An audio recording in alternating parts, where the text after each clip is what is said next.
Ein is a pathetic loser who works as a carrier. His life was miserable until he is saved to become the strongest wizard. Ein, a low common appraiser at the edge of a cliff, blames himself for being weak and falls off. As he falls, he questions his existence, realizing that he hasn't accomplished anything and that his life is already ending. He reflects on how terrible his life has been, having been treated like garbage, and now he is dying like one. Earlier that day, in a dungeon, Zoid is battling a rat monster while Ein watches from the shadows. Zoid strikes the giant rat, and Jolene, who is preparing an incantation, finally releases a fireball, defeating it. They both feel proud of their abilities and tell Ein to take over, referring to him as a trash picker. Ein, who looks hungover, stumbles and falls over, giving Zoid even more reason to call him useless. Jolene mocks Ein for not being a high common like them but a low common. Ein apologizes, explaining that the bags he carries are quite heavy. He then starts to appraise the giant rat. At birth, it is said that the goddess of light grants one a job, while the goddess of darkness grants skills. By training one's skills, one can develop various abilities. However, jobs are inherited and cannot be changed. Jobs are divided into 3 tiers: the rare class, which includes a talented few, the high common, and the low commons. Peak, Ein inherited his job from his parents, but after they passed away, he couldn't maintain the family business and chose to become an adventurer instead. As Ein begins working, he struggles to open the rat's mouth. He asks Zoid for help, but Zoid,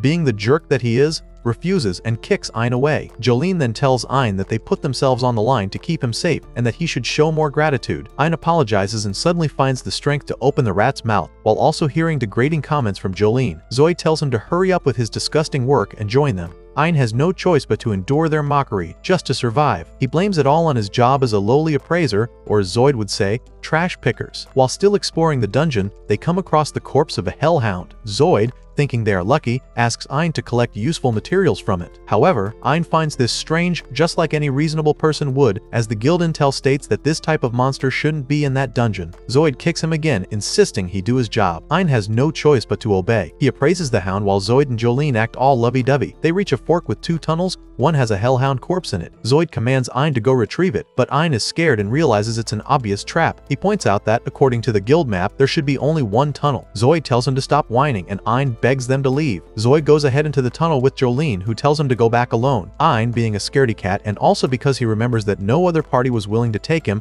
decides to go with them despite his doubts. The trio soon comes across a line of unalive hellhounds, and Zoid thinks he has won a lottery, but Ein voices his concerns, asking who could have defeated so many hellhounds. Zoid yells for him to shut up. Ein then notices frightening eyes in the shadows. Turns out, the unalived hellhounds were the result of the pack fighting over food. They're frightened, and Jolene asks what they should do. That's the one time Zoid's brain did some thinking. He suggests that Jolene cast a paralysis spell on Ein and leave him for the hounds while they make a run for it. Jolene agrees and casts the spell on Ein, and Zoid calls the attention of the hounds to Ein while he and Jolene escape. The hounds attack Ein, who is very scared, biting on his leg and arm. The pain breaks the paralysis, and Ein picks up a stone and hits the hounds away. He swings his bag at them, causing some fruit to fall out, which keeps the hounds busy, allowing him to escape. However, he realizes that Zoid and Jolene have blocked the exit to trap him. Cussing at them, he decides to take the next exit, but luck is really not on his side, and he soon finds himself at a dead end. With hounds behind him and a cliff ahead, Ein lets out a Yagami-like giggle before deciding he would rather jump than be eaten. Ein blames everything on his birth-assigned job. He admits that he became an adventurer to escape his life, but ultimately he failed. Ein realizes that he has a habit of blaming everything on his job and running away, and that he placed limits on himself without giving life a real try. He blames himself for being weak and falls, accepting his fate. Ein is wounded sitting by a tree trunk in the middle of water. A girl appears and makes her way towards him and kisses his forehead. Ein catches a glimpse of her, thinking it must be a dream, before falling back into unconsciousness. When Ein wakes up, he is surprised to find himself without any injuries, and alive. He notices the huge tree and appraises the water droplets from the tree. He discovers that it's a droplet from the world tree, and he is taken aback as he appraises the tree. His suspicions are confirmed. It truly is a world tree. Ein is surprised that the tree exists. Long ago, there was only one world tree that produced the magical energy used daily by people. They breathed in the mana generated by the world tree from the atmosphere and converted it within their bodies. It was said that this tree withered away long ago and no longer exists. However, people wondered how mana continued to be produced if the world tree had died. Scholars assume that other world trees might exist somewhere, but despite searching every inch of the land, they could not find them. Ein thanks the tree for saving him. He hears a girl's voice and thinks it's just his imagination. Determined to find his way out before he starves, he thanks the tree once more and approaches the exit. He knows it's uncharted territory as it was not in the map, meaning not even the guild knows about it. Ein is aware that there may be enemies stronger than the hounds, but he is willing to go through it anyway with a stone in hand, determined to do everything he can. After walking for a while without encountering any monsters, Ein lets his guard down, focusing solely on finding an exit. Suddenly, he feels a sharp pain. His ear is gone. In agony, he reaches for it, but before he can reach it, another slash occurs. There go his fingers. In severe pain, he manages to appraise his attacker. It's an S-rank gremlin. Fear grips him. The hounds were only B rank. The gremlin attacks again, giving multiple cuts. Ein realizes how useless his job is. Simply knowing his opponent's rank does not give him the strength to fight. Desperate, he tries to escape, but the gremlin, with an evil smile, prepares to finish him off. Suddenly, it pauses mid-air and then explodes. A new enemy appears. Ein appraises it and discovers it is an S-rank death bear. He is paralyzed with fear as the bear slashes his face, damaging one of his eyeballs in the process. Ein screams for help and tries to get away, but the death bear picks him up and is squeezing the life out of him. Ein thinks it's his end, but luck decided to shine on him as the bear is suddenly defeated. His savior, however, is not pleased to have helped a human. She seems upset at the necessity of it. In the midst of this, Ein passes out. When he awakens, he finds himself once again by the tree, completely healed. His eye, though now a different color, is fine. In front of him is a girl holding a cup of tea. Ein sees her like a beautiful elf out of a fairy tale. Aaron's attention is drawn away from Yuri by Ursula, who then forces him to drink the tea Yuri made for him. After tasting it, he compliments the tea, which makes Yuri excited. He learns that Yuri saved his life and begged Ursula to help him, which is why she eliminated the monsters threatening him, as she ordinarily wouldn't have intervened. Ein thanks Yuri, making her even more excited. However, Ursula, who has had a problem with him from the start, hit his face for casually addressing Yuri, whom she refers to as her daughter. She continues to scold him until Yuri announces that she has no issue with it. Ein is confused about their mother-daughter relationship, as they don't look the part. Ursula, with an uptight expression, explains that she is the guardian of the world tree. She elaborates that there are 9 such trees and that guardians watch over them to ensure their safety and peace and occasionally protect them from outside threats. Ein soon learns that Yuri is the spirit of the world tree. He remarks that it's no wonder she's so beautiful, making Yuri red in the face. Ursula quickly hits him again, scolding him to keep his pickup lines to himself. She mentions that they didn't give him new eyes for that, which reminds him that he has lost an eye. Ursula explains that she healed his wounds with droplets from the world tree, but she couldn't restore his eyeball. Instead, they used a part of the world tree to create an artificial one for him, a spirit eye. She also adds that it was Yuri who asked her to help Ein. Curious, Ein asks Yuri why she would do that for him, to which she responds that it was because he thanked her earlier. Ursula adds that it's rare for someone to fall into that abyss, but whenever they do, Yuri always saves them, yet they never thank her. And when they discover that she is the world tree, they take some of her leaves and branches for themselves. Ein thanks her again for saving him twice. Ursula tells him to get lost since he is now okay, but Yuri reminds her that it's dangerous out there. Ursula tells her that she doesn't care what happens to him. Yuri pleads for a way to help him, leading Ursula to reluctantly agree to train Ein so he can become strong enough to leave the dungeon alone. Yuri hugs Ursula to express her gratitude, and Ein, touched that he'll get to leave the dungeon alive, hugs both of them. Ursula tells him that he's being trained by the most powerful sage, and that she expects nothing less than full effort. Ein is determined to do his best. They enter the dungeon to begin the training. Ursula points into the dark, but Ein can't see anything. She tells him that he has a piece of the world tree in his eyes and should use it. Closing his eyes, he remembers how Yuri had given him light while he was in darkness. When he opens his eyes, the dungeon is bright, surprising him. Ursula informs him that his training has finally begun. She throws a stone at a sleeping gremlin, provoking it to attack. Ursula instructs Ein to dodge all of the gremlin's moves using his appraisal power, as appraising with the spirit eye differs from a normal eye. Ein appraises the gremlin's movements but ends up losing an ear again. Ursula casts a barrier around them and heals Ein with water from the spirit tree. She reassures him that no matter how many times he gets hurt, she will heal him. Once the barrier drops, Ein immediately appraises the gremlin flying toward him, predicting where it will strike. He reappraises to time the gremlin's attack and manages to dodge it. However, as he tries to brag to Ursula, the gremlin attacks again. She warns him not to let his guard down. Determined to master appraisal and use it effortlessly, Ein learns to dodge the gremlin's subsequent attacks. After a week of training, Ein feels proud of his mastery but distracts himself with bragging to Ursula and gets cut again. Ursula heals him once more and announces it's time to move on to the next lesson. She instructs him to defeat the gremlin. Ein protests about lacking combat skills, but Ursula tells him to rely on the spirit eye. She then hands him a wooden sword made from the world tree that Yuri cut for him. Ursula warns him to be careful with it.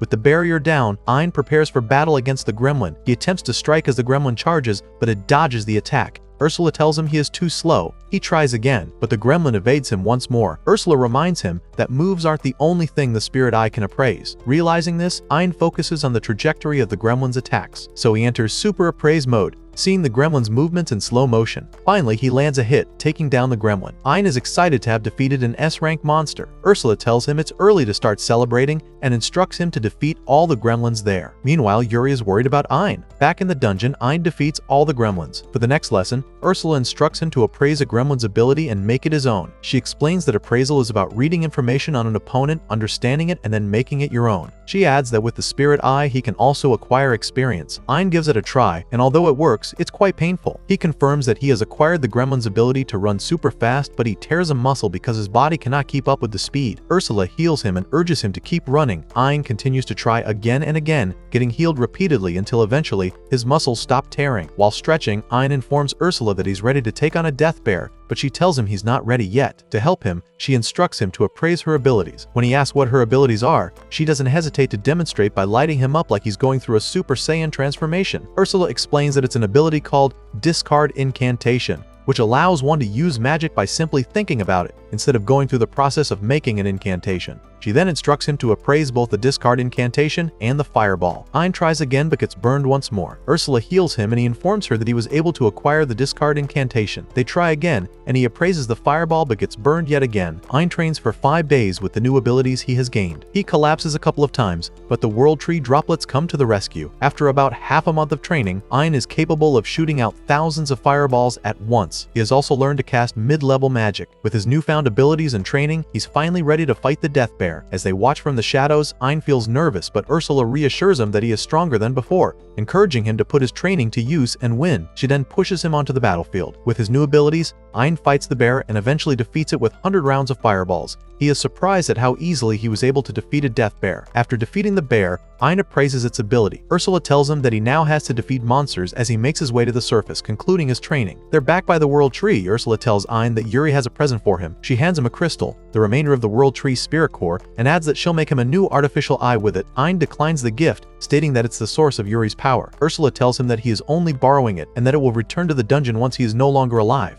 She asks him to close his eyes as she performs the transplant. Ein wants to thank Yuri but doesn't find her. Suddenly, her voice responds from within his eye, and she appears. Ursula explains that with the entire spirit core in his eye, Yuri can now reside there. Yuri assures Ein that she will be useful to him. He agrees to have her accompany him and asks Ursula how she feels about it. Ursula hid his face, saying she can't just entrust Yuri to anyone, but she thinks of him as a good person. Ursula imbues Ein's hand with the infinite storage spell, allowing him to store an unlimited number of physical objects inside the seal just by willing it. She then presents him with a spirit sword she crafted to store. Just before handing it over, she stabs his second eye. Yuri heals him quickly, and Ursula forces a philosopher's stone down his throat. She informs him that she has established a permanent link with her consciousness, meaning they can always communicate and she will be able to see everything he does. As Ein prepares to leave, he asks if there's anything Yuri would like to do once she's outside. Yuri expresses a desire to visit her sisters. Ursula explains that the world tree was originally a single enormous tree, but its branches and spirit core were split into 9 parts and hidden in dungeons across different regions, thus separating Yuri from her sisters. Ein promises to travel the world with her and find her sisters. Yuri is happy and thanks him. They set off, but soon come across 2 paths, and Ein is unsure which one to take. Ursula guides him, stating that she has appraised an escape route for him and that he won't get lost if he follows the arrows. She also warns him of an enemy approaching. Ein readies himself to fight and easily defeats the S-rank Viper. Ursula appraises its abilities, but Ein feels no pain because Yuri heals him immediately. They arrive at a huge door, the one they must pass to reach the surface. Ursula informs him that each dungeon has a boss monster and a labyrinth core that powers the dungeon. The monster protects the labyrinth core, and Ein must defeat it or he won't be able to escape. Ein has doubts that he'd win, but Yuri encourages him, which boosts his confidence. The massive door opens, revealing the core. Before they can reach it, a summoning circle appears, bringing forth a boss monster. Yuri returns to Ein's eye, and he begins to fight the monster. The battle lasts for a while, but thanks to Ursula's advice, Ein defeats it with his ultimate spell, Nova Strike, consuming the monster. Yuri heals him afterward and praises his efforts. Ein thanks her for her help. He then appraises the defeated monster, and Ursula tells him to also appraise the core. She appears and informs him that the labyrinth core can make his eyes stronger. Ein agrees to this, and Ursula adds it to his eye. They leave the dungeon, and the door seals shut behind them, blocking access to the world tree due to the loss of the labyrinth core. This means no one else can reach it anymore. They make their way to the surface. Meanwhile, at the Adventurers Guild, Zoid is telling some fellow adventurers that Ein sacrificed himself so he and Jolene could escape the dungeon. The others comfort him, believing his lies. While he's being a drama queen, he suddenly hears Ein's voice behind him. Surprised, he almost pops an eyeball from shock. Zoid asks how Ein managed to survive and dismisses Ein's claim of defeating the monsters as a lie. The other adventurers find Zoid's reaction a little sus and question why he isn't happy about Ein's return. Ein calls out Zoid's bluff, sharing everything that Zoid and Jolene did to him. The adventurers immediately switch up Zoid, throwing their drinks at him and calling him a monster. Ein stops them. He knows that Zoid played a huge role in who he has become. Without Zoid abandoning him, he would never have met Yuri and Ursula. He thanks Zoid, leaving both Zoid and the adventurers confused. They comment on how Ein seemed like a different person. Ein gains some new abilities from defeating a boss in a dungeon near the capital. He collects more labyrinth core, and his spirit eye improves. They did not find a world tree in the dungeon, and Ursula tells him that locating one won't be easy. Suddenly, they hear a shout. A monster is attacking a carriage up ahead. Ein rushes to their rescue with Yuri and Ursula back in his eye. He defeats them and appraises the abilities of the monsters while Yuri and Ursula heals the injured entourage. Ein approaches two passengers and asks if they are okay. When Claudia turns to him, she is starstruck and hugs him, calling him her hero. Ein mistakenly thinks Jasper is Claudia's brother and asks him to do something. Jasper corrects him, saying he is the head of a trading company, and then introduces Claudia as the third princess of the land. At the king's mansion, Claudia thanks Ein once again for saving them, but he tells her it is thanks to Yuri. Claudia wants to jump on him again, but Yuri stops her, introducing herself as Ein's wife. Ein is flustered, but Claudia has no issue with it and tells Yuri she would be happy to be the second wife. Jasper then asks to speak with Ein. He proposes marriage, surprising everyone. He explains that he is the head of a guild called the Ginno Company. Ein is familiar with the guild's products. Jasper shows Ein a room filled with beautiful gems and explains that he considers it his mission to safeguard the world's gems. He also mentions that Ein's left eye is a spirit core. He tells them that in order to seal away Micteron, the demon lord of calamity who tried to destroy the world tree used up all of its power and withered, leaving behind its spirit cores. He continues that he has been looking for a spirit core for so long and that Ein's eye stole his heart in an instant. He asks Ein to grant him the privilege of being reflected in his eye forever, holding Ein in a bridal pose. Ursula takes Ein aside and tells him that Jasper has spent a long time searching for spirit cores, meaning he has valuable intel on the world trees. She adds that if Ein were to marry Jasper, he would gain access to Jasper's resources and information,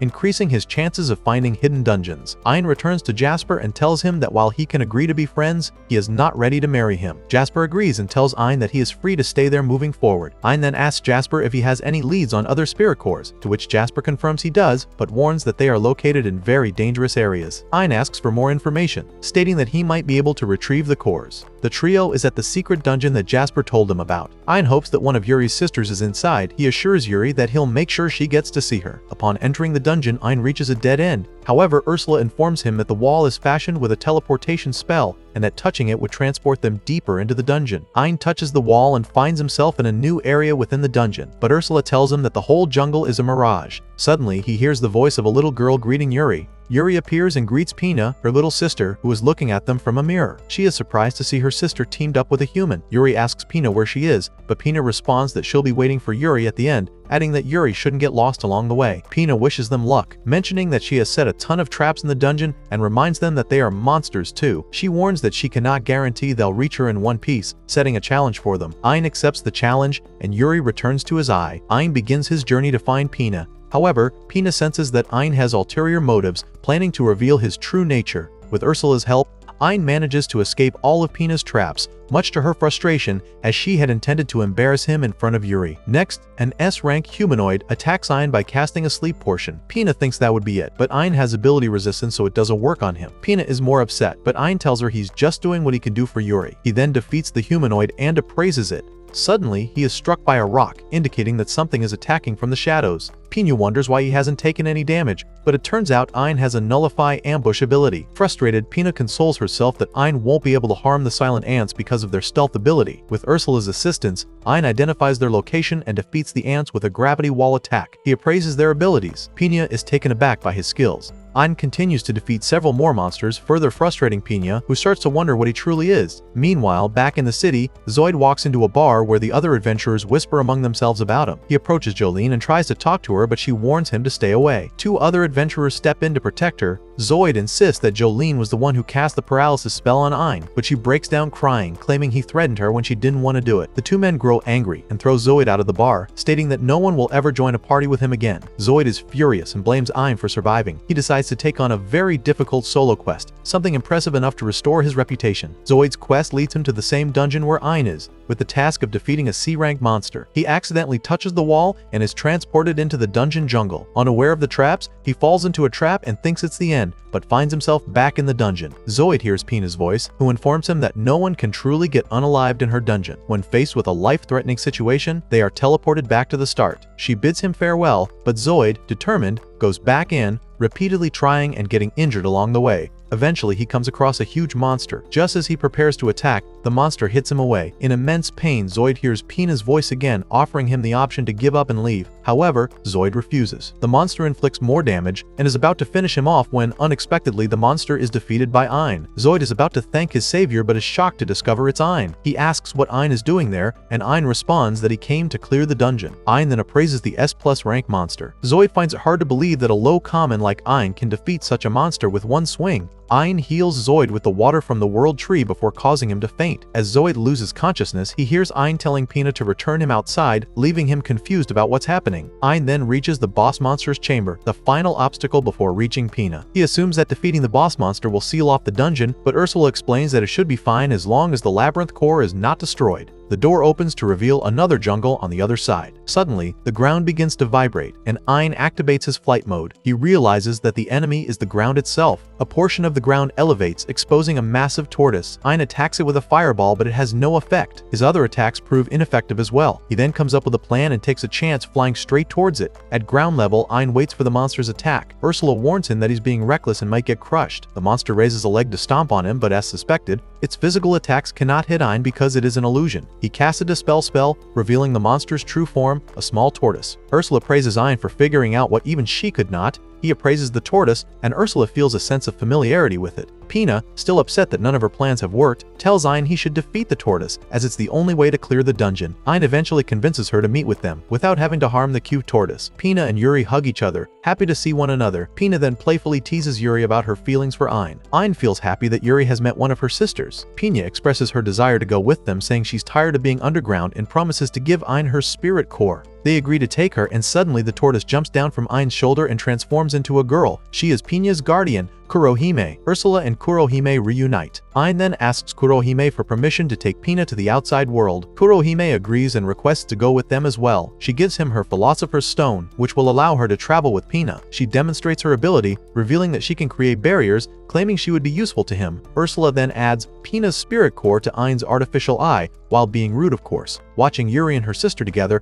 Ein feels happy for Yuri. He is determined to find the remaining 6 of her sisters. The more, the merrier. Meanwhile, outside the dungeon, Zoid wakes up. He cries as he realizes he was saved by a low commoner whom he had looked down upon. Jasper takes Ein to the guild to sell his items. Everyone is excited by Jasper's presence. He's like a celebrity. The attendant assumes Jasper is there to see the guild master, but he clarifies that he is just accompanying Ein. Ein then informs her that he would like to sell some items he collected from dungeons. Jasper adds that he wants to buy everything Ein sells to them. The attendant asks for Ein's guild license and discovers that he is rank F and his job is appraiser. She expresses doubt that an appraiser can defeat monsters and warns Jasper that Ein might be trying to con him. The onlooking adventurers mock Ein for being a low common. Jasper encourages Ein to show them the items, and everyone is shocked to see the mountain of rare items on the table. They begin to suspect that he might have stolen them. Ein feels discouraged by their reaction. This is exactly why he didn't want to visit the guild. Just then, Megan, the guild master, silences the other adventurers. She tells them it is foolish to judge someone based on their job alone. Approaching Ein, she comments on his artificial eye. After assessing Ein's items, the attendant confirms that they are legit.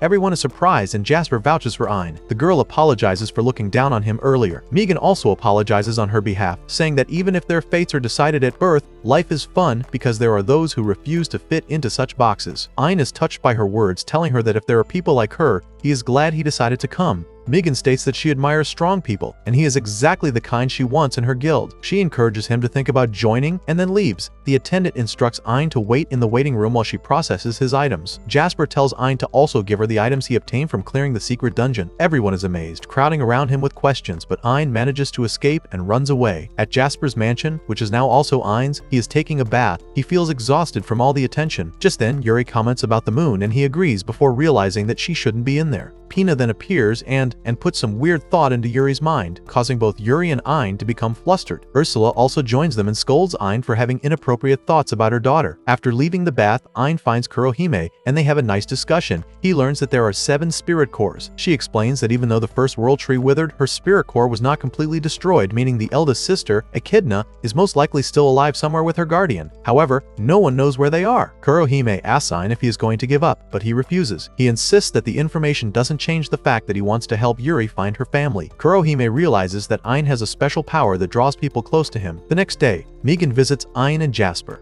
She has come to seek Ein specifically because it's something only he can do. Her request is for him to battle Behemoth, one of the powerful ancient dragons trained by the demon lord Micdoran. Jasper adds that Behemoth suddenly reappeared after being in hiding for a while and attacked some merchants. Behemoth is an SS rank, and Jasper warns that the quest could cost Ein his life, yet Ein surprises both Jasper and Megan by agreeing to take on the challenge. He sets out to find Behemoth in a desert. Ursula helps him appraise Behemoth's location and provides him with intel on its skills. Ein is limited to his sword and abilities since Behemoth can absorb magic. Ein wakes Behemoth from its slumber with an attack. Behemoth has never known defeat and has never encountered anyone stronger than itself. From birth, it possessed overwhelming power and no threat has ever shaken it. With this confidence, Behemoth prepares to fight Ein. When Ein announces that he is there to defeat him, Behemoth lets out a mocking laugh. He boasts about being created by the Demon Lord, but Ein talks down on the Demon Lord, making Behemoth angry. Behemoth unleashes a series of attacks at Ein, who skillfully dodges everyone. Ein then charges at Behemoth, cutting off one of his hands. Behemoth is taken aback, shocked that Ein could pierce his tough skin. In an attempt to surprise Ein, he burrows into the ground, planning to attack from below. He breaks out from under Ein and swallows him. Behemoth suddenly explodes. It happens so fast, Bro is confused. Never before has Behemoth experienced such pain. Accepting his defeat, he finally acknowledges Ein's strength and asks him what he did. Ein explains that he cast an ultimate spell from inside Behemoth's body. He reveals that his appraisal showed only Behemoth's outer hide could absorb magic, and that he raised a barrier to shield himself from the explosion, which is why he's not affected.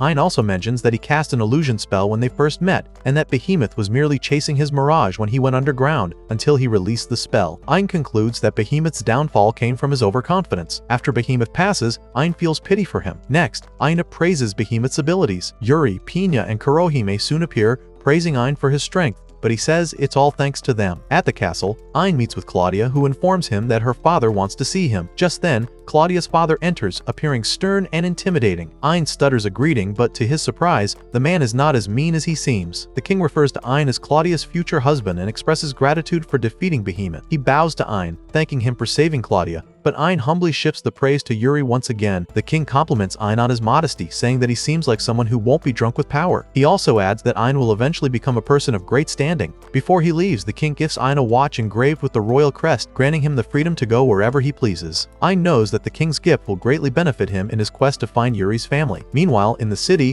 Zoid is shoulder bumped by a man discussing Ein's victory over Behemoth. The man and his friends scorn Zoid, referring to him as trash, a rather ironic twist. Frustrated by constantly hearing Ein's name, Zoid is upset. Not long ago, he was stronger than Ein, and he now harbors deep resentment towards Ein. As if waiting for the perfect moment of weakness, Echidna approaches Zoid, and she tells him she could be of assistance. It's morning and Yuri is up. Pina joins her after a bath. As Yuri helps Pina dry her hair, she worries for Ein as he hasn't woken up yet.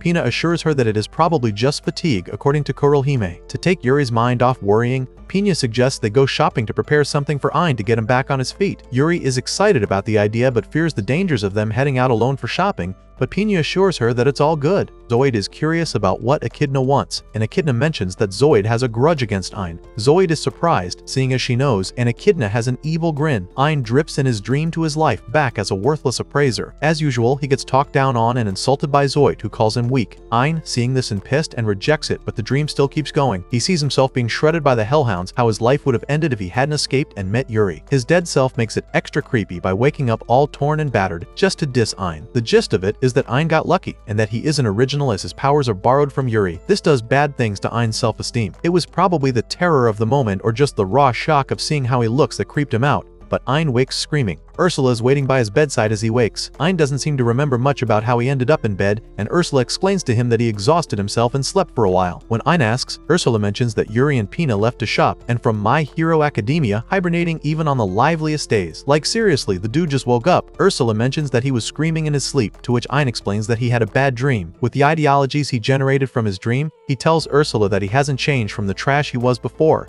He only got lucky meeting her and Yuri. He doesn't believe in himself as he even agrees that Zoid was right about him. Echidna says she can help Zoid get his revenge on Ein. She explains the concept of the spirit eye, adding that Ein has one. Zoid can finally make sense of how Ein became that strong, saying he knew Ein couldn't get that strong on his own. Echidna offers to give him the eye, and Zoid eagerly accepts the offer. With a wicked smile, Echidna sends a spirit eye into Zoid's head. As the power surges through Zoid's body, he goes through a wild transformation. If it comes down to looking like a Temu version of HXH's Maruam and remaining a wheat trash, I'd choose the latter because what the hell? Upon full transformation, Zoid lunges into the town. Basking in his new strength, he feels liberated from his human form. Zoid spots Joel Jolene in the streets with another guy. He doesn't waste any time getting there and taking the guy's head off. His presence is intimidating, and Jolene starts making excuses for her actions as soon as she realizes it's Zoid. She says she can go back and clarify that paralyzing Ein was her idea, but before she completes her piece, Zoid takes her head off as well. Yuri and Pina are still out in town. Yuri stops, suddenly feeling the need to be better and help Ein out as well, instead of always being the one under someone's protection. Pina is somewhat confused when just then there's an explosion caused by Zoid. There are lots of injured, and seeing this, Yuri and Pina head to the scene to help out. Echidna, who watches from a distance, informs Zoid about the spirits, telling him to take down the spirits and Ein will lose his powers. Zoid, thrilled to have Ein back in his pathetic form, rushes to Yuri and Pina. He's about to attack Yuri when Pina locks him in with a magic barrier, giving them time to make an escape.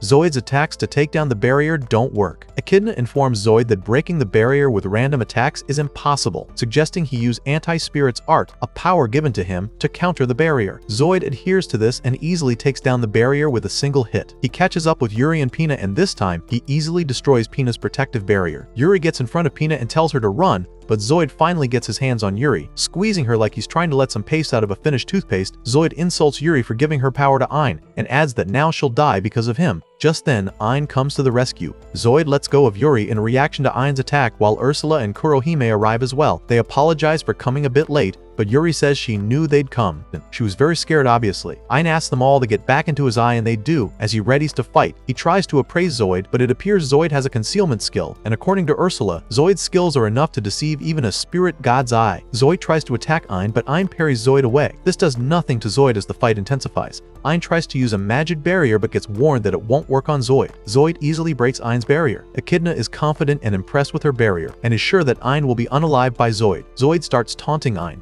and from the familiarity of his voice and manner of talking, Ein figures out that it is Zoid. Zoid mentions he also received the blessing of a spirit and seems so stoked about it. Ein is trying to grasp everything, getting a little distracted. Before Ursula can fully warn him to focus, Zoid is able to land a hit and send Ein flying. Zoid follows with a series of attacks, but Ein only evades. Even as Ursula urges Ein to go all out, as there could either be one outcome, either Zoid unaliving him or the other way around, Ein knows that even as a monster, it's still Zoid. Zoid praises the power they both have, mentioning that he's surprised Ein hasn't used it for his personal gains. He believes Ein is just like him and has been itching for revenge for all the bullying he received. Ein dismisses Zoid's statement, but just then, his alternate self clouds his mind with more of such. Everything said gets to him, that he's still the lowest of the low, or even that he'd do anything to stay alive. Zoid says again that he and Ein are the same in nature. Just then, Yuri interrupts. Standing up front, she confronts Zoid, attesting to the fact that Ein isn't like that. She adds that Ein is kind and strong, not the type to hold grudges. Ursula follows up, mentioning that Ein has gotten stronger,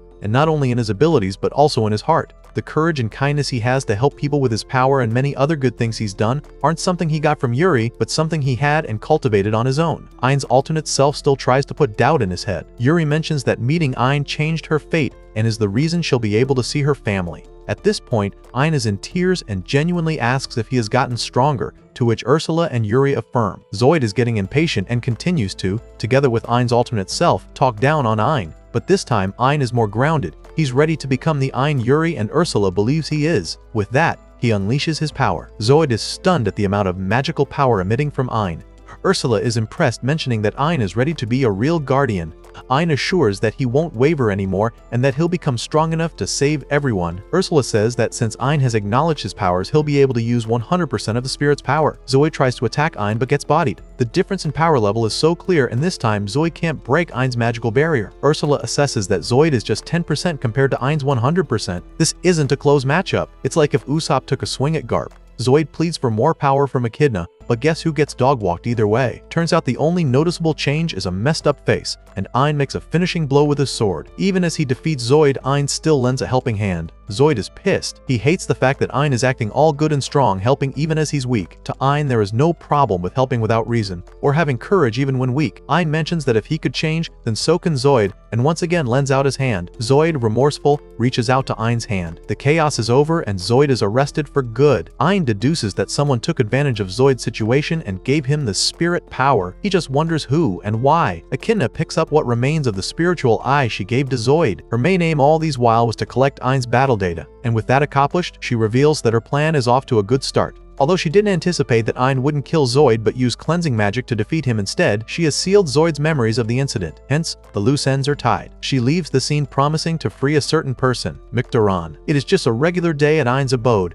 until Yuri approaches him, awkwardly asking for a kiss. Ein is stunned, but Ursula concurs, mentioning that a kiss is necessary to reinforce the contract between him and Yuri, especially now he's a full guardian. Ein imagines it could be less serious, as the kiss might be like when knights swear fealty to their lords, but Pina and Kurohime pull up, teasing him till everything gets awkward again. Ursula asks that they give Ein and Yuri privacy. Yuri is excited for this and poses for a kiss. Ein is super awkward and trips on his way to her. Falling to Yuri, Ein kisses her forehead instead, and the contract gets reinforced notwithstanding. Yuri is really flustered either way. Echidna meets with a certain demon, Baron Falco. She offers him a task which, according to her, was sent by the demon lord. The task is to take down Ein. Falco doesn't see why a demon of his level should be sent against a weak human, but Echidna briefs him on Ein's feats. Falco doesn't seem impressed, but since it was requested by the demon lord, which is a great honor, he happily and energetically embarks on his journey. He praises himself and his abilities as he speedily travels to Ein's place. Ein has just woken up from sleep and is all nonchalant about their encounter, shushing Falco so he doesn't wake the others. Falco, provoked,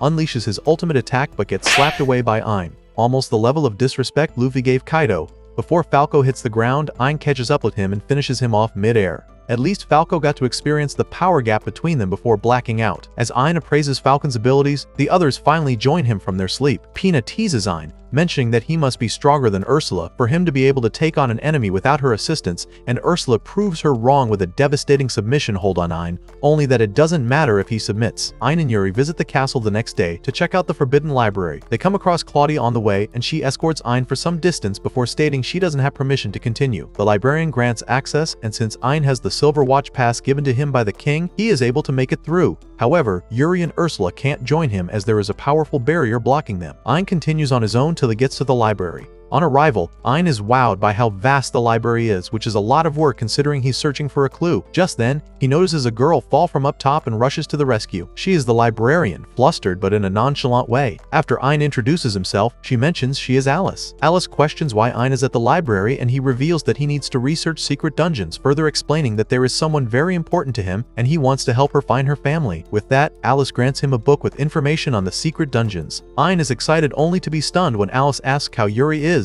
It turns out she is Yuri's sister, and she recognized Yuri's spirit core in Ein's eye. After confirming, Ein realizes the book doesn't contain a secret dungeon, and Yuri doesn't think Alice gave Ein the book by mistake, and Pini agrees. Ein makes the decision to return to the library for clarification. Ein apologizes to Yuri for the fact that she can't meet Alice just yet, but promises he'd do everything in his power to make that possible. Alice is watching all these with her 1,000-mile eye. Her guardian questions why she's spying on Yuri, and from the looks of things she has done that more than once. She also asks Alice if she doesn't want to meet Yuri, as she gave Ein the wrong book. Alice explains that the outside world scares her, and she can only watch since she doesn't have the power to fight. Also, she hates humans as she believes they are the ones who killed her big sister, Echidna. Her guardian feels Alice doesn't see Ein that way, but is unsure if she hasn't decided to join him because she doesn't fully trust him. Flashback to when Ein met Alice. While they discussed, Alice's guardian, Akahane, came in. After exchanging pleasantries with Ein, she thanks him for being kind to Alice, adding that she hasn't seen Alice that happy before. Ein is confused as no expression on Alice conveys the idea that she's happy. Seems like she's too nonchalant to show emotions. Ein mentions that Yuri and Pina are outside, but before he can suggest anything, Akahane mentions that there's nothing that can be done about meeting them. The library doesn't exist within the king's castle. It is a separate dungeon, with its own entrance and exit that only permits humans. Only those permitted by the king and Alice can get in, which is only fair as the place holds the kingdom's secrets and history. In exchange for the protection of the world tree over the place, Alice and Akahane are allowed to stay and read whatever books they want from the library. For Alice to see her sisters, Ein has to find the dungeon and come properly, since if Yuri and Pina were to get in any other way, the contract that has been for ages will be broken. Ein asks if he can just take Alice out normally, but Akahane mentions that Alice is frail and won't last long. She adds that the decision is Alice's to make anyway. Ein walks up to Alice and kindly asks if she wants to see her sisters. Coming to realization, he apologizes as he knows she obviously wants to see them but is just afraid. He can relate as he too was afraid to step into the real world, but with Ursula, Yuri, and the others, he was able to have that courage. Ein says that if Alice makes the decision to come with them, he'd do everything in his power to support her, adding that it doesn't matter how slow they go, he promises he'll take her to Yuri and Pina. In the end, Ein asks if Alice will trust him and come along. By this time, Alice is all flustered and emotional. Ein does know it's weird and hard to believe someone who asks you to trust them, so he promises to find the library the hard way, starting by checking each dungeon listed in the books. The encounter is pretty motivating. and we can say Cupid sneaked into the scene for Alice. Ein bids farewell and takes his leave. Akahane discusses with Alice. She has noticed Alice has taken a liking to Ein. She says it's okay to trust Ein, and that if anything goes wrong, Alice can always come back to the dungeon. Just then, Ein arrives. Akahane urges Alice to make a bold step, and she does. She tells Ein that she trusts him and would like him to take her to the outside world. Ein obliges. Excusing his method, Ein flies Alice out, thanking her for trusting him. Akahane gives Ein Alice's spirit core, and since she can't use teleportation magic, she grants a magical replica of herself, like a clone. With that, they set out to meet Pina and Yuri. The journey is a bit hectic, and Alice is way weaker than Ein expected. After fighting their way to the gate, Ein faces off the final boss. It is a bit bothersome, but Ein clears. As he appraises the boss, Alice is concerned and goes to inspect if Ein is hurt. Ein assures he is fine and thanks Alice for her concern. They're finally home, and Alice meets Yuri and Pina. They're all excited, they just have different ways of showing it. Akahane meets her fellow guardians, and for some reason Ursula is tense.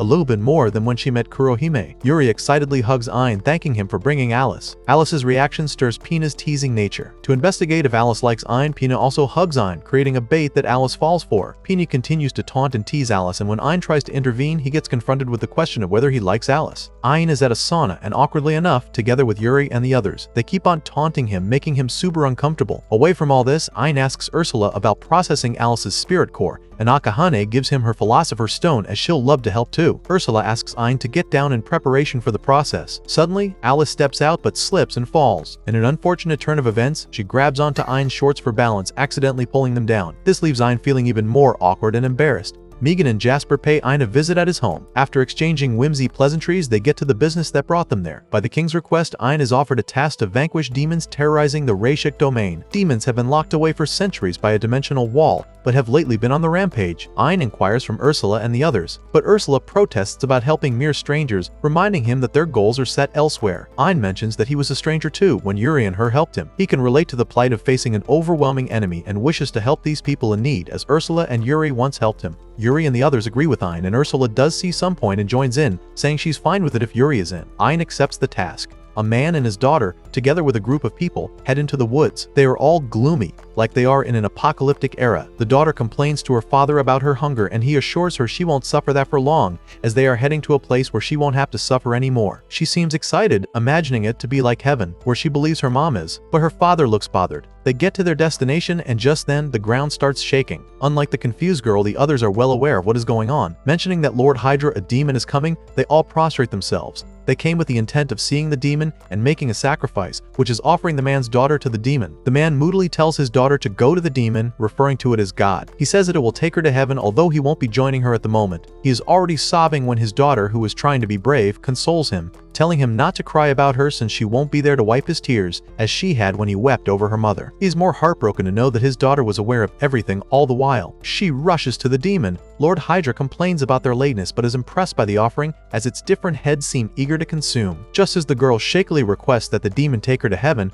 her father rushes in with a change of heart, asking the demon to take him instead. The villagers protest his motion, as the sacrifice is the only way their village can remain safe. Lord Hydra doesn't accept men and reminds them of their pact. It takes a woman every month in exchange for not destroying their village, and because of this, it is pissed off and sends out a poisonous gas to kill everyone. It is about to consume the girl when Ein intervenes just as the girl screams for help. Ursula analyzes the demon, and with Yuri's help, Ein detects and clears the poison, healing the villagers. Lord Hydra is surprised that Ein can neutralize the poison just by a look, and Ein himself is surprised as well, even though he knew Yuri's powers had upgraded. Ein urges the villagers to run, saying he will handle the demon, but they don't see a point in running, as Lord Hydra will still come for them. Lord Hydra agrees with them, as he doesn't think one little human can turn the tables. Just as he gloats, Ein pulls a Zoro-level sword slash, finishing off Lord Hydra in one hit. The villagers are awed, and some even know of him. Ursula analyzes Ein's move, and to Ein's surprise, she praises his tactic. After praising its abilities, the villagers happily thank him for saving them. Ein mentions that he'd like to meet the lord of their domain, but just then, there is a sudden drop in mood in the villagers. The girl's father says that they are grateful that Ein saved them, but it would have been better if he hadn't. That being said, they all leave. The girl breaks free from her father and runs back to thank Ein. Ein promises to do his best to protect the smiles on their faces. With that assurance, the once moody girl is excited. Ein sends her off, now looking forward to meeting the lord of the domain. On getting to the lord's manor, Ein and the others don't feel right about the place, as it is suspiciously fancy. On that note, Ein asks them all back into his eye, as they don't know what lies ahead. Ein introduces himself on entering the building. A man comes to him, introducing himself as Nigun. He seems to have some knowledge about Ein. Nigun offers Ain some refreshments, a meal he made. Ain tries it and it seems to rival seawater in the contest of saltiness. Ain doesn't come clean on how the meal really is, but Nigun experiences it as he tastes it. It turns out he mistook salt for sugar. Getting to business, Ain asks about the demons that have started appearing in Nigun's domain. Nigun mentions he doesn't know about any demons, adding that there have only been sightings of monsters from the Abyss Woods where they reside. He believes people mistook monsters for demons and asks Ain to send word that there's no issue in his domain. Ain still requests to check around, just for confirmation. He mentions that the people seem to be struggling, adding that he defeated a Hydra on his way. On hearing this, Nigun is so shocked he drops his tea. He freaks out, mentioning that the village will be terrorized by monsters again. He mentions that the monsters stayed away because of the Hydra's protection, and Ain points out that the Hydra demanded sacrifices. Nigun supports sacrificing alike to save more lives, mentioning that Ain won't be there to always protect them. It is his duty to protect the domain he inherited from his father, and he reveals he will do whatever it takes to fulfill that duty. He dismisses the meeting, taking his leave. Ain leaves, wondering if he went about things the wrong way. Despite this, he doesn't feel right about sacrificing anyone for this cause. Just as he's conflicted, Yuri comes along, comforting him. She says that what matters most is him following the path he feels is right. This is reassuring to Ain. Yuri's speech, that is, not the fairy tale pose. Nigun freaks out about the death of Hydra, complaining to a being in a mirror he refers to as Shadow. The being, who is a direct reflection of him, mentions that Hydra can be replaced and isn't a big issue. The only problem is having to deal with Ain, as his feats are way above human. Shadow says that Ain isn't human but a demon. Nigun finds this unbelievable, but Shadow feeds him more lies and manipulates him, telling him to kill Ain if he wants to protect his domain. Nigun isn't sure he can, but Shadow proceeds with more manipulation, reminding Nigun that he has never led him astray. As he questions Nigun's trust in him,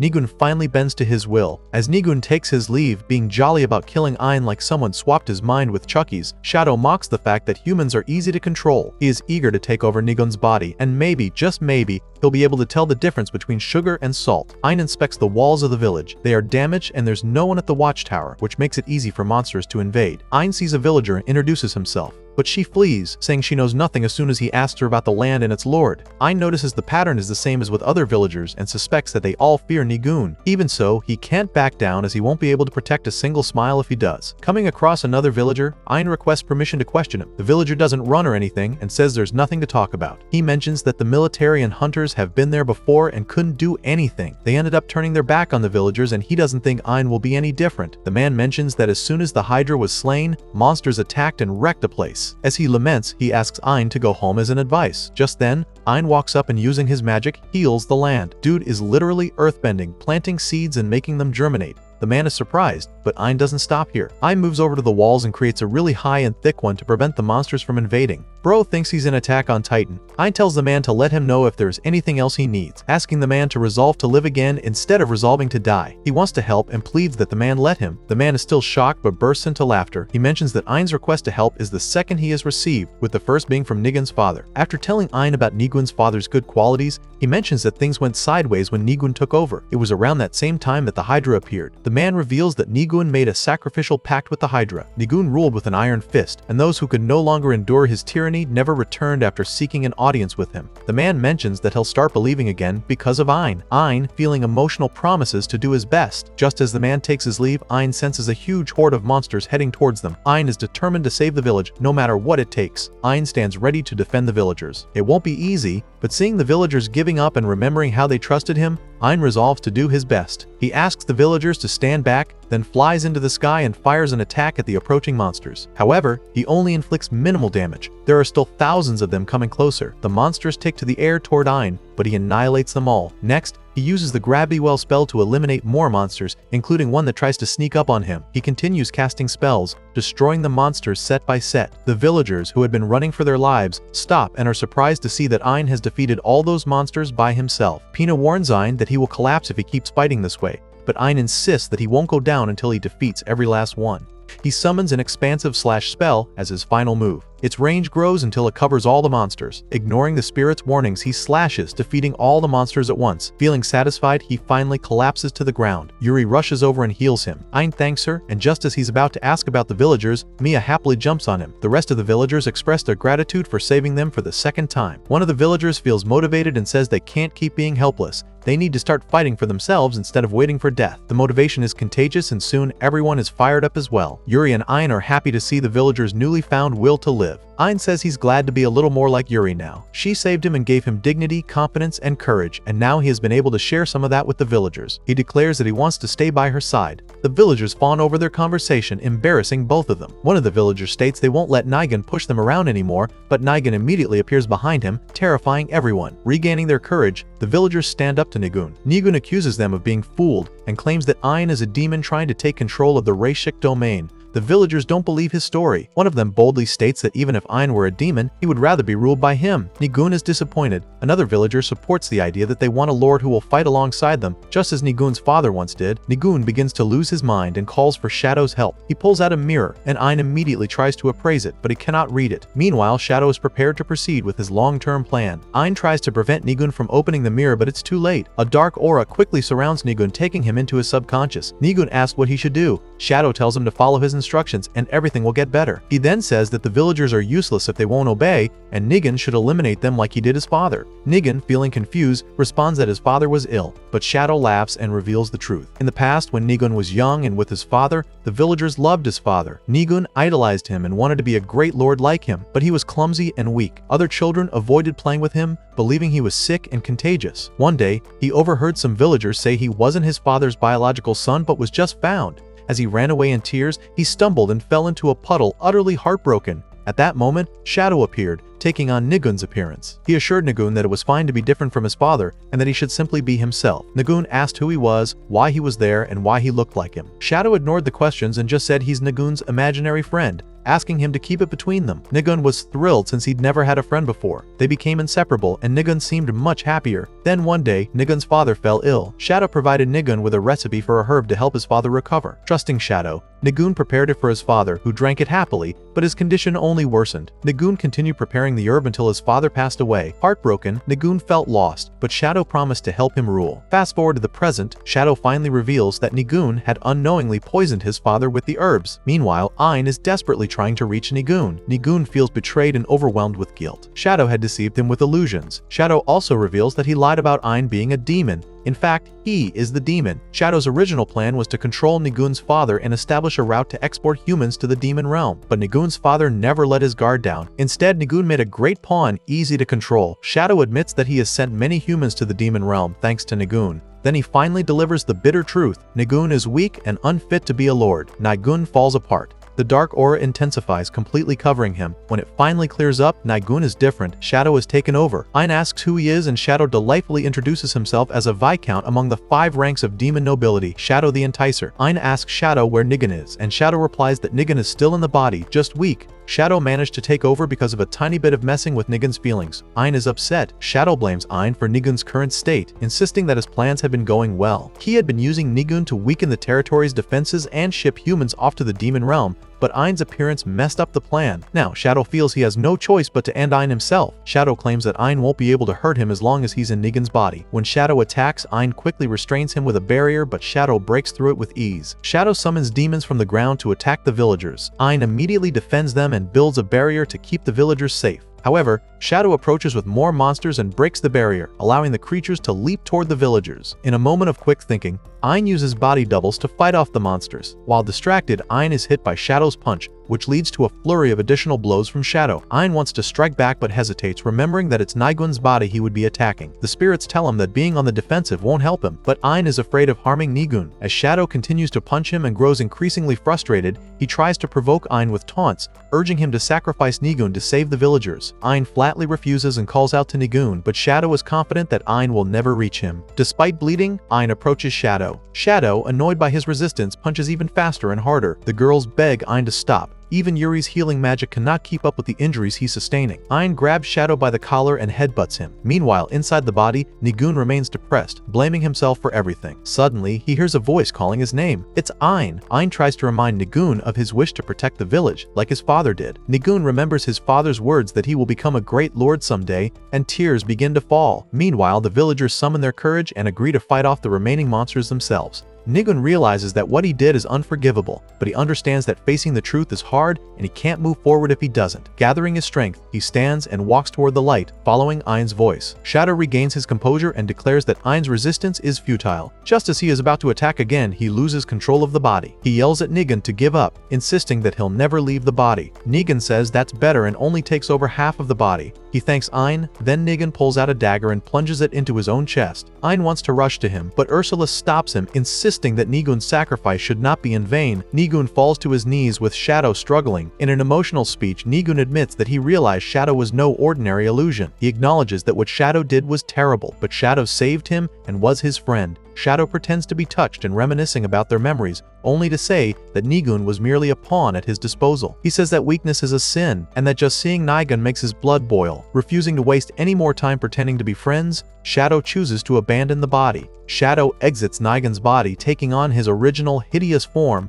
a lizard and a pom-pom, and attempts to flee. He spots Mia and decides to take her body, but is immediately pinned to the ground by Ain's sword. Ain rushes to Nigun and begins to heal him. After a while, it seems like he might give up, but Yuri joins him for support. They both call out for Nigun to wake up as they continue healing him. A bright light suddenly appears where Nigun is. A hand reaches out to him and he takes it. His wound heals and he finally regains consciousness. Ain and Yuri are thrilled, but Nigun pushes them away in anger. He insists that he should be gone, claiming that giving his life was the only way to atone for his sins. Ain refuses to accept that. The villagers concur, with their spokesperson stating that although he'll never forgive Nigun, it would be no different of them wanting him gone. Besides, that won't erase his sins. He tells Nigun he must atone by facing what he has done, no more running away. Nigun realizes he had been trying to escape to go see his father again. He thanks the villagers for giving him another chance. Yuri is happy but unexpectedly faints. She says she must have gotten a little tired, and Ain realizes she used so much power earlier.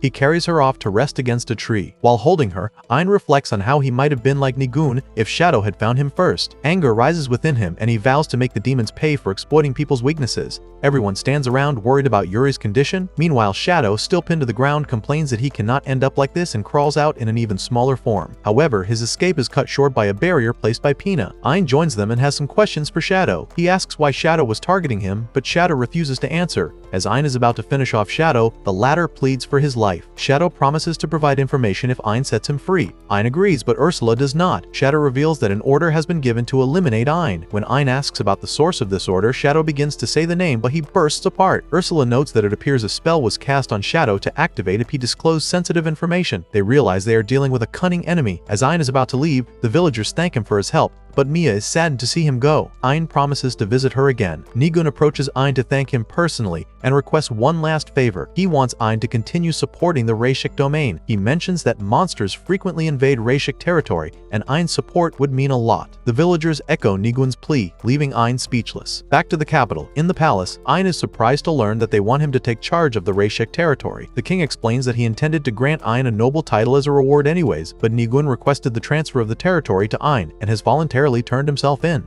Nigun wants to help the Rashik domain once he has been formally judged and has completed his penance. Ain doesn't know what to think. Jasper advises him to focus on his own objectives and assures him that he will handle all the noble responsibilities. He also points out that with his new title, Ain will have many opportunities to build connections, which could help gathering information about secret dungeons. After considering it, Ain approaches the king and accepts the offer. The king is pleased. Claudia jumps on Ain, saying that they'll soon get married now that he's a noble. Yuri joins her, trying to claim her place. Claudia agrees that Yuri is the first wife. Meanwhile, Alice just stands to the side feeling tense while Pina teases her. In the Demon Kingdom, two demons are discussing the recent deaths of Falco and Shadow, which was by a mere primate. They mock both demons, labeling them a disgrace to the 5 ranks of demon nobility. Suddenly, one of the demons loses his head. It's Ioana's doing. The remaining demon quickly apologizes. Ioana contemplates using him as her new toy but decides against it, realizing he'll shed hair all over her. Instead, she orders him to clean up the mess. Echidnas is watching Ain and comments that they would be in trouble if he couldn't easily defeat someone of Shadow's caliber. Ioana joins her, displeased that Echidna is so fixated on a mere human.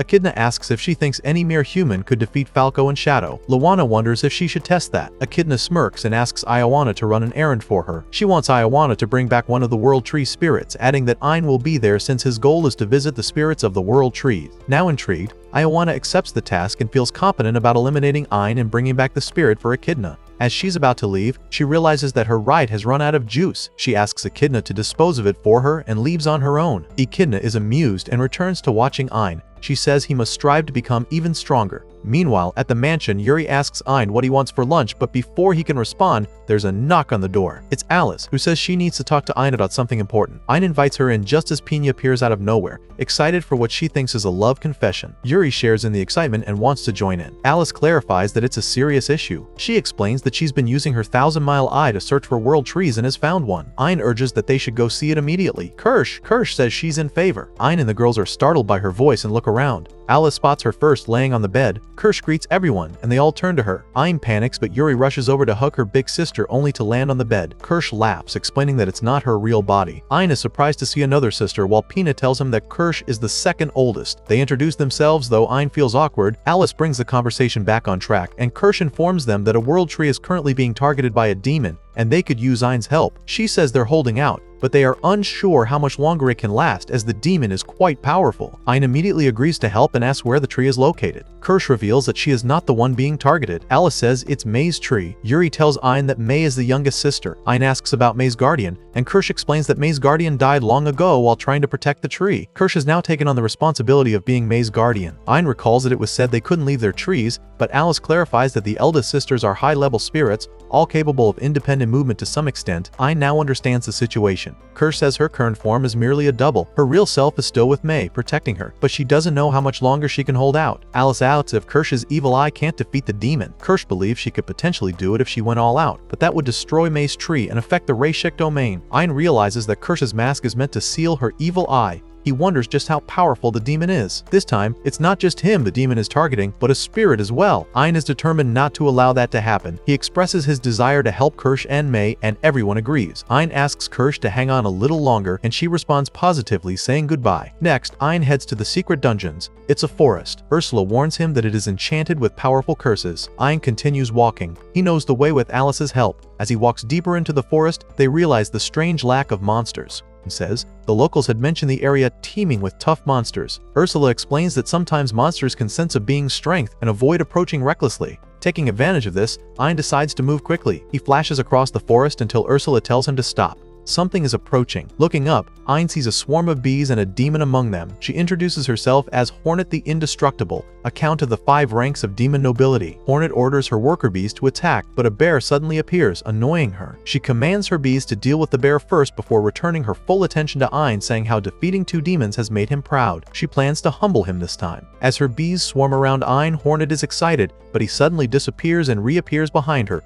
plunging a sword into her. Hornet is surprised, but quickly uses her ability, Pheromone Commander, to disguise herself among the bees. Ain doesn't waste any time destroying the bees to locate her. Hornet is terrified and flees to fight another day. She sees a portal that's not hers but decides to use it anyway. Upon entering, she is caught by Ioana, who questions why she is running. Hornet frantically tries to explain that Ain is much stronger than she expected, but Ioana ends her mid-sentence. She's tired of dealing with morons. Excitedly, Ioana turns her attention to Ain, who has already found her. She introduces herself as Ioana, a duke of the 5 ranks of demon nobility. Ain senses that Ioana is on a different level compared to Hornet and realizes that she must be the demon Kirsch had mentioned. Impressed that he can sense her power despite her using a block magic spell, Ioana reveals her plan to execute him and kidnap the spirit. However, Ain declares that he won't allow it to happen. Ioana proudly challenges him, asking what he intends to do to stop her. In response, Ain's real body appears behind her, delivering a weakening spell. Caught off guard, Ioana quickly attempts to block his punch. Ain, relentless, begins to punch her repeatedly before throwing her to the ground. Rather than being intimidated, Ioana is thrilled by the pain. She says it has been a long time since someone made her bleed. She thinks this fight will be fun. She fires precision shots at Ain, designed to follow him until they strike. To her surprise, Ain parries the attack, changing the target back to her. She tries to dodge but gets hit, realizing her ability isn't working. With little time to think, Ain swiftly severs her head. Surprisingly, her head continues to talk. Ain comments that demons are as stubborn as cockroaches. He informs Ioana that he hadn't just used a drain-level spell once, each of his punches was layered with it,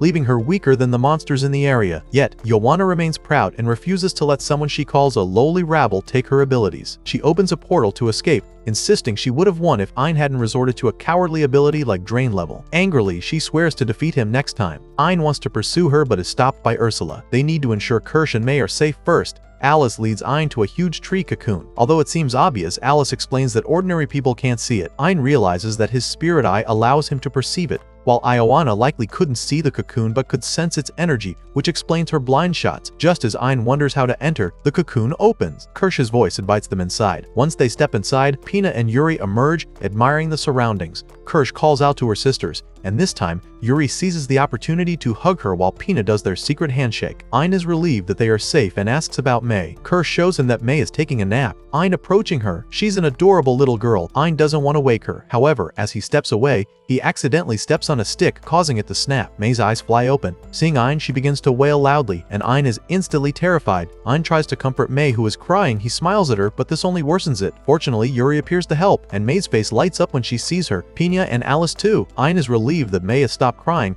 but suddenly she remembers the attack and warns her sisters, pointing at Ain as the attacker. Yuri steps in to explain the situation, and May apologizes for her misunderstanding. Ain also apologizes for scaring her. May then asks if she can sit on Ain's lap, and he agrees, gently patting her head as she requested. Next, she wants him to lift her high into the air, which he does. She keeps asking him to lift her higher, and eventually Ain takes off into the sky with her. However, he begins to wonder if he may have gone too high. Meanwhile, the sisters are concerned. They recall how severe May's crying fits can be, with Kirsch saying that her longest lasted a whole week, then laughs wickedly. Yuri suggests distracting May with a lollipop, while Pina says that not even Ain can win the affection of all the spirits. When Ain returns to the ground, he anxiously awaits May's reaction. To his delight, May absolutely loves the experience and declares that he is now on her list of people she likes. The sisters cheer for Ain's newfound acceptance. May then asks if she can join them, and Ain turns to Kirsch for her opinion. Kirsch says she'd like to respect May's wishes but decides to stay behind to watch their home. Ain encourages her to think of herself first, promising to respect her decision just as she respects May's. He assures her that he will set up a barrier and create a double to ensure their safety. Grateful, Kirsch hands over her and May's spirit cores to him and finally agrees to join them. Her sisters are excited. Ain is happy having united 4 sisters. Ursula mentions that there are still 4 more to find and is confident he will succeed. Ain reflects on feeling worthless in the past, but being with them makes him feel strong. He takes pride in protecting their smiles and wants to keep being someone he can be proud of. Ursula is touched by how far they have come, though she denies it when Ain notices. Ursula adds the new spirit cores to Ain's spirit eye, making it 2 additional members to his little eye community. From Kirsch,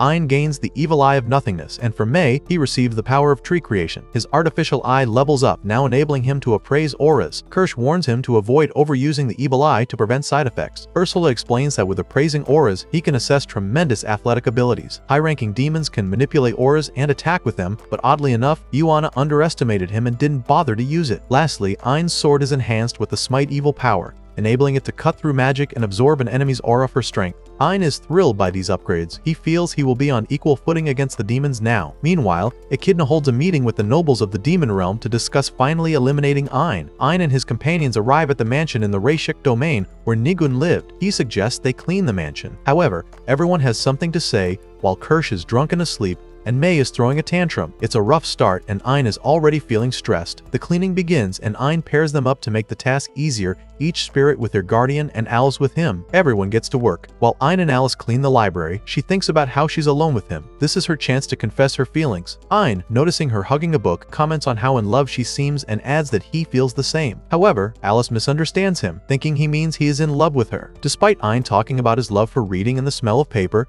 Alice remains oblivious and gets all worked up. Kurohime finishes her cleaning tasks and goes to check on Pina. The room looks sparkling and Pina is proud, but Kurohime sees through her illusion. She orders Pina to tidy up the room for real, getting all scary mom on the girl. Yuri and Ursula are responsible for the bathroom. Yuri is excited about the chores until she slips. Ursula to panic and rush to catch her, but Yuri manages to catch herself. Yuri checks on Ursula, and they finally have a heart-to-heart. Yuri asks Ursula to stop being so overprotective. She says she wants to try everything she can as doing new things make her happy. Ursula agrees, stating that Yuri's happiness is her happiness, and they resume their work. May and Kirsch are to clean a mysterious room. May discovers a cute dress, and Kirsch realizes it's a dressing room. Excited, May wants to try it on, but she also finds something nice for Kirsch, only to reconsider because it may be too revealing. Suddenly, she gets an idea. After Ain finishes tidying the bedroom, he steps outside to check on everyone else but pauses when he sees Yuri coming down the stairs. She's wearing a beautiful gown, and he asks her why she's all dressed up. Yuri explains that they've decided to have a welcome party. Then she asks him what he thinks of her dress, and he replies that she looks cute,